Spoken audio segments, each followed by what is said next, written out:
రాజైన ఉజ్జియా చనిపోయాడు. చనిపోయిన తర్వాత రాజ్యం మొత్తం ఏడుస్తోంది. రాజు లేని రాజ్యం అనాథతో సమానం. ఇంటికి తండ్రి రాజులాగా ఉంటాడు. ఇలాంటి తండ్రి చనిపోయిన కుటుంబాలను మీరు చూడండి. ఆ కుటుంబం ఎంత బిక్కుబిక్కుమంటూ ఉండిద్ది. నాకు వాళ్ళని చూస్తే ఎంతో జాలి అనిపించింది. తల్లి లేకపోతే అది ఒకలా ఉండేది, తండ్రి లేకపోతే ఇంటికి రక్షణ కవచం లేనట్టే. అయినా కొంతమంది దైవభక్తి కలిగిన స్త్రీలు ఉన్నారు. దేవుడి దయతో వాళ్ళు పెంచుకుంటున్నారు పిల్లల్ని. కొంతమంది నేను చూసినప్పుడు బిక్కుబిక్కుమంటూ ఏదైనా ఒక వస్తువు అమ్మాలన్నా, ఒక వస్తువు కొనాలన్నా ఒక నిరాశలో ఉంటారు.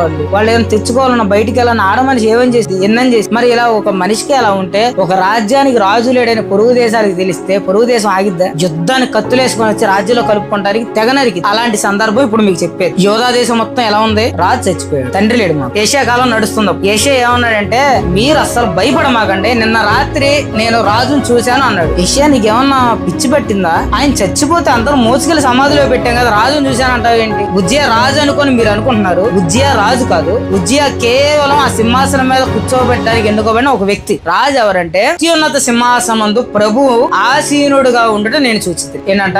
అత్యున్నతమైన సింహాసనం ఒకటి ఉందంట. మీరు అనుకుంటున్నారు యోధా దేశంలో ఒక రాజ్యం ఉంది, ఆ రాజ్యంలో ఒక సింహాసనం ఉంది, దాని మీద కూర్చున్నాడే రాజు అనుకుంటున్నారు. కాదు, ఈ ప్రపంచానికి పైగా ఒక సింహాసనం వేసింది. దాంట్లో ప్రభువును, సైన్యములకు అధిపతి యెహోవాను నేను రాజుగా చూశాను. మీరు ఏడవడం ఆపండి, సంతోషంగా ఉండండి.